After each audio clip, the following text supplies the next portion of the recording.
Aloha, and welcome to another episode of Question of the Week.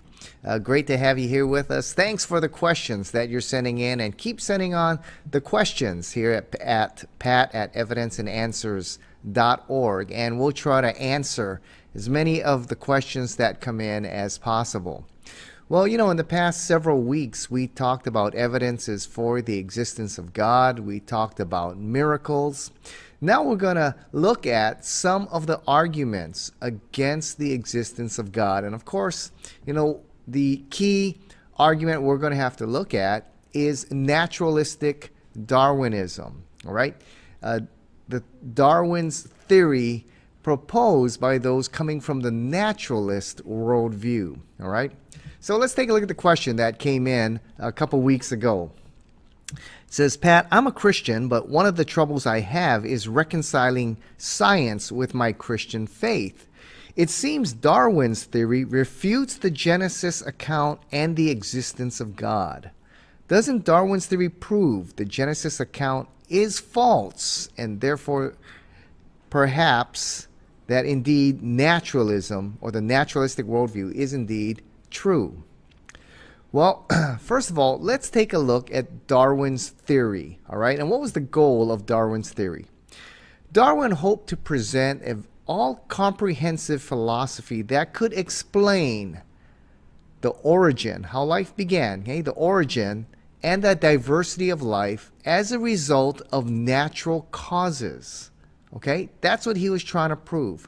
That life began as the result of natural causes, not as any kind of divine intervention, and the diversity of life, how we went from a one-celled organism to the diversity of life that we have today, which was the product of natural causes, not any kind of intelligent intervention.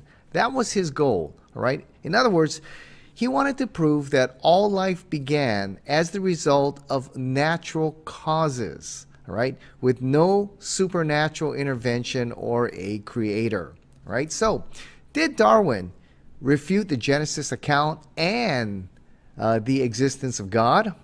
Well, Darwin's theory never answered the origins question, although it's touted in our schools as the only viable theory that answers the origin of life question and how we got the diversification of life. Darwin never answered those questions. For example, when it comes to how did we get life from non-life? How did life begin? Darwin never answered the question. Even to this day, scientists don't know how we got life from non-life, right? It's an incredibly complex process here, how we go from non-life and somehow we get an arrangement of amino acids that form proteins, and somehow these proteins form RNA and DNA and eventually make up the chromosomes for the nucleus of a cell. I mean, that is a huge jump to go from non-life to amino acid combinations that can form proteins that can form DNA. Now we know just exactly how complex DNA is, all right?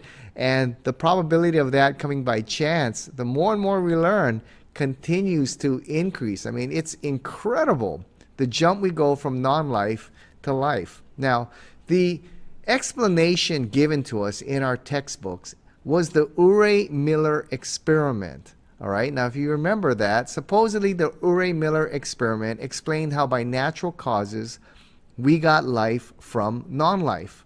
Right, now this experiment came in the 50s. Stanley Miller and a guy named Harold Urey performed an experiment supposedly answering the origin of life question. Now, they created in their laboratory, and I'm sure you've seen many pictures of this in your biology book, of what Earth's early atmosphere might have been. All right, so in their lab, they created this contraption that created Earth's early atmosphere. And they thought Earth's early atmosphere would contain hydrogen, methane, ammonia, and water vapor. All right, so they created this mechanism here, and then as they began their experiment, they interjected, all right, in their mechanism a spark of electricity representing lightning. Okay? And as the result, red goo was produced. And what they found in the red goo was two amino acids, glycine and alanine. All right, these amino acids eventually are part of what make up proteins. All right, and it was touted by the world there that we have discovered how we got life from non-life. Okay, and for many years and even to this day, the Urey-Miller experiment is touted as explaining how we got life from non-life. That in the early development of the Earth, okay, as the atmosphere is cooling, there were pools of this acid-rich, warm pools around the world, and somehow, through some kind of energy, perhaps lightning, it sparked these amino acids to come together to form proteins, which would eventually form DNA and RNA. Well, some major flaws with the Urey-Miller experiment. First of all, you produce two amino acids, glycine and alanine. You still have an incredibly long way to go from these amino acids coming together to form proteins, and then proteins to form RNA and DNA. That's a huge, huge jump. All right. It might be saying like we found a screw in the parking lot here. Therefore, we can conclude there was a 76 Porsche Carrera in the parking lot. Okay, I mean, it's just still, you've got a long, long way to go. But there were bigger problems that were discovered as they continued to look at the experiment. They discovered that the atmosphere they created was indeed the wrong atmosphere. All right, the atmosphere of the early Earth would have been created by water volcanoes releasing water vapor into the atmosphere. So the early Earth's atmosphere was a lot different than what Urey-Miller created. The early Earth's atmosphere was actually water vapor, carbon dioxide, nitrogen, and hydrogen. All right, that was most likely the Earth's early atmosphere. Okay, it didn't have methane or ammonia. So they have redone the experiment, all right, with the correct atmosphere and sparked it with electricity. And what has been produced? Nothing. Nothing. All right, scientists have done it thousands of times, over and over and over, and it has produced nothing. It's been tremendously frustrating to scientists. You wonder why the Urey-Miller experiment, way back there in the 50s, hasn't been repeated or further developed in these several years. Well, they've tried to with the correct atmosphere, and the results have not produced anything worthwhile. All right, so they've pretty much given up on that process here. So Darwin never answered, or the naturalists still have not answered, how we got life from non-life.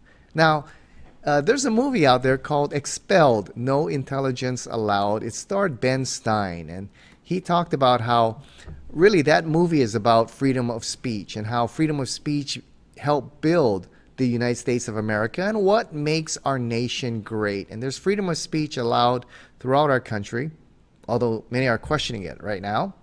But one of the places freedom of speech is not allowed is in the scientific community, right? And that was a focus of the whole movie, that you cannot criticize Darwin's theory. And professors with numerous scientific works and tremendous credentials were expelled from their institutions or laboratories because they questioned Darwin's theory. All right, so he goes on and explains that situation. But then he interviews the leader of the new atheist movement, scientist Dr. Richard Dawkins, professor at Oxford University. And he interviewed Richard Dawkins, Ben Stein does, and he asked Dr. Dawkins, then how did we get life from non-life? And he really presses him well on this question. And Dawkins states clearly, we don't know. We don't know how we got life from non-life. Well, then who did create the heavens and the earth? Why do you use the word who? You see, you immediately beg the question by using the word who. Well, then how did it get created? Well,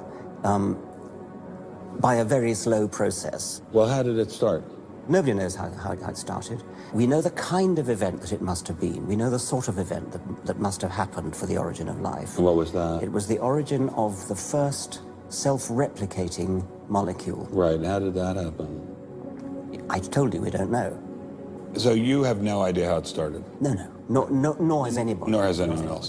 What do you think is the possibility that intelligent design might turn out to be the answer to some issues in genetics or in evolution? It could come about in the following way. It could be that at some earlier time, somewhere in the universe, a civilization evolved by probably some kind of Darwinian means to a very, very high level of technology and designed a form of life that they seeded onto, perhaps this planet. Now, that is a possibility and an intriguing possibility. And I suppose it's possible that you might find evidence for that if you look at the details of biochemistry, molecular biology. You might find a signature of some sort of designer. Wait a second. Richard Dawkins thought intelligent design might be a legitimate pursuit? And that designer could well be a higher intelligence from elsewhere in the universe. Well, but that higher intelligence would itself have had to have come about by some explicable or ultimately explicable process. It couldn't have just jumped into existence spontaneously. That's the point. So Professor Dawkins was not against intelligent design, just certain types of designers, such as God. All right, then Ben Stein says, is it possible that intelligent design could offer an answer? To which Dawkins says, well, it is possible that an intelligent life form from another planet seeded life on this planet. All right, in other words, Dawkins' answer was space aliens or intelligent design. Okay, then he kind of backtracks and says, well, of course, that life form would have had to have evolved in some Darwinian fashion somehow. All right. In other words, he still didn't have the answer. Okay? And naturalists still do not have the answer. So Darwin never answered the question on how we got life from non-life. He never answered the origin of life question. Also, remember, Darwin's theory is also supposed to be able to prove how we got the diversity of life today from a single cell, how it advanced upward to creating the many species and kinds of life that we have today. And the problem is that Darwin's theory hasn't been able to prove that. All right?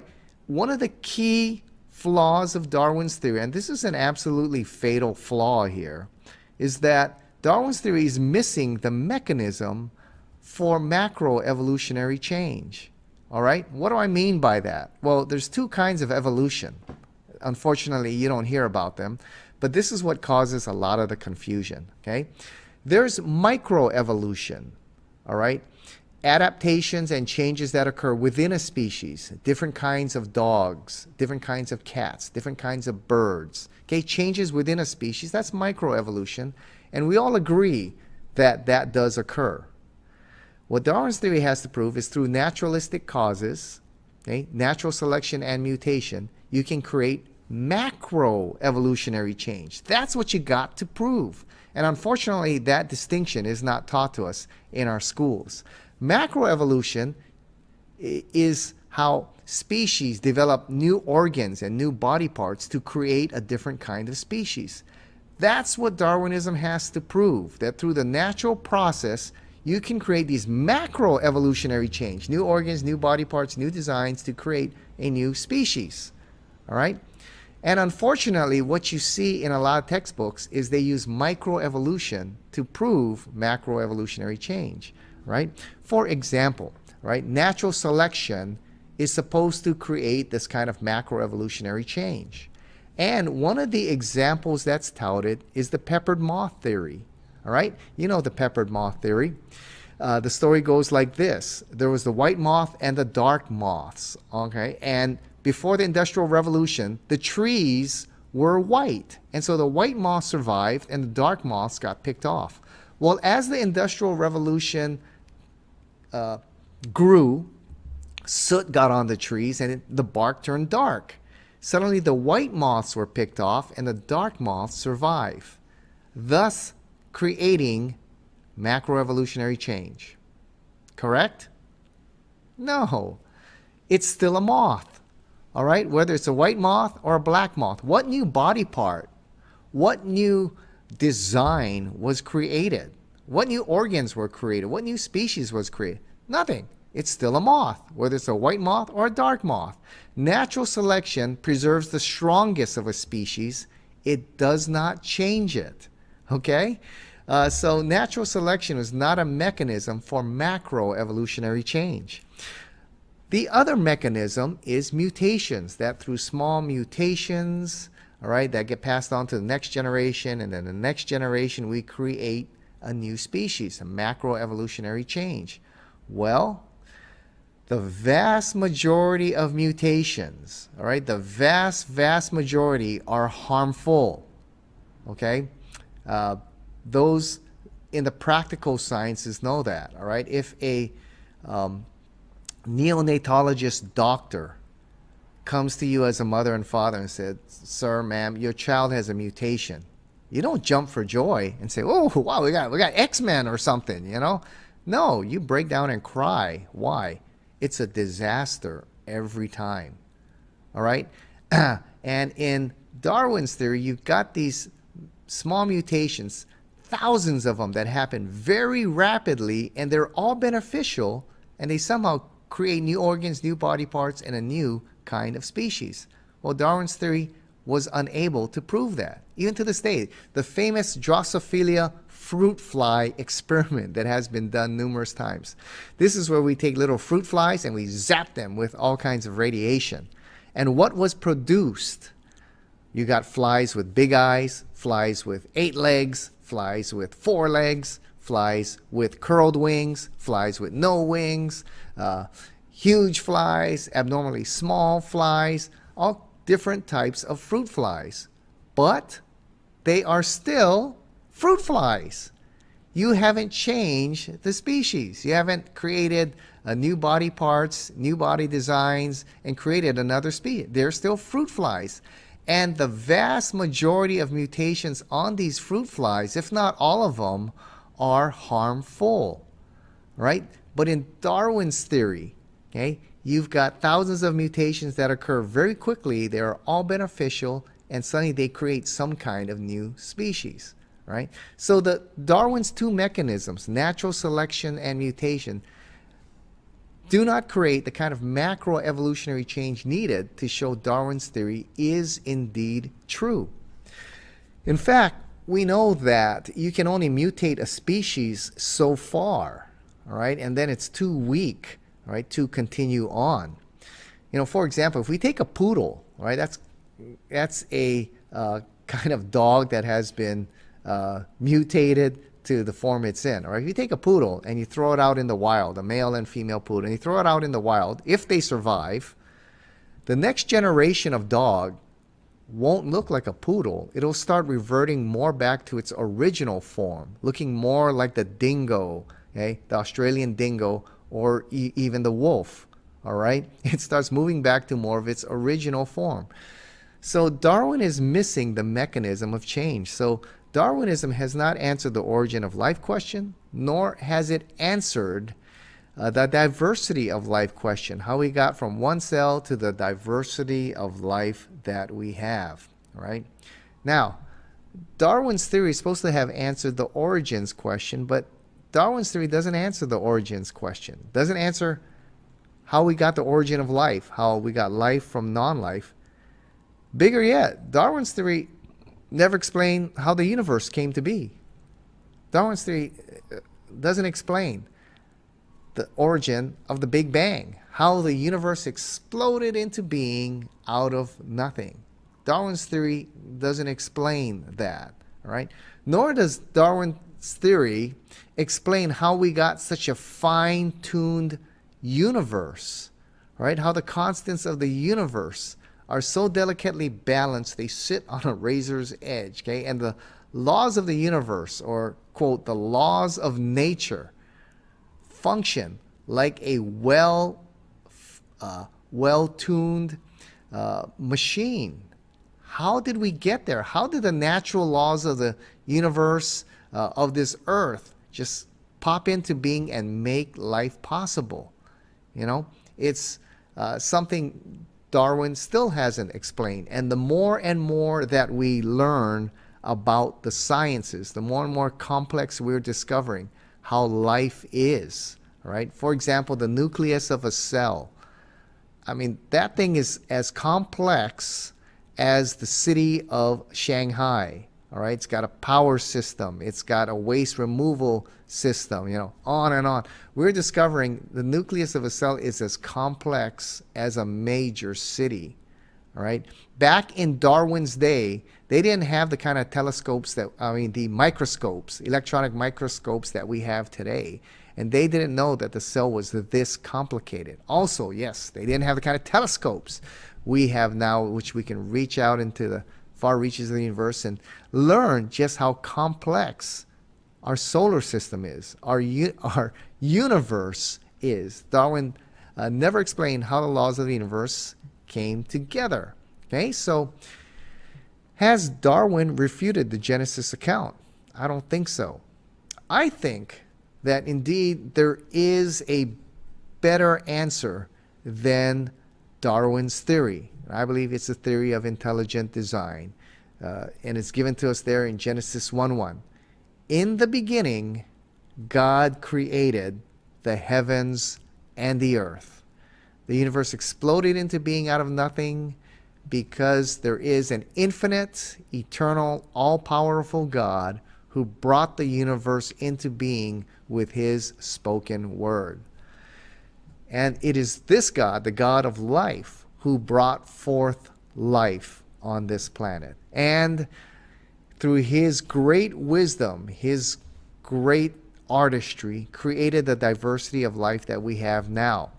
Genesis 1 says that God created the animals, each according to its kind. And indeed, that's what the fossil records show, right? We have something called the Cambrian explosion, in which suddenly 500 million years ago, boom, okay, all the species appear suddenly, and there's just a sudden explosion of life upon this planet. Something that's very puzzling for Darwinists, and we'll talk more about that in future shows. So, is Darwin's theory the best answer to the origins question? I believe there is a better answer.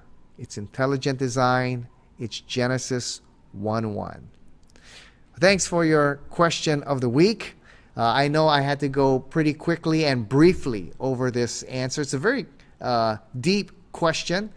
And if you want more on this, I invite you to go to our website at evidenceandanswers.org, evidenceandanswers.org, and listen to my interview with some of the top philosophers and scientists on this particular question here. And we have some of the top scientists in chemistry, biochemistry, physics, astrophysics, biology, speaking on this topic in a much more in-depth way. So I invite you to go to our website there at evidenceandanswers.org. Well, thanks for being with us here on Question of the Week. Look forward to seeing you next week. Please keep sending all your questions at pat@evidenceandanswers.org, pat@evidenceandanswers.org, and I look forward to seeing you next week here on Question of the Week.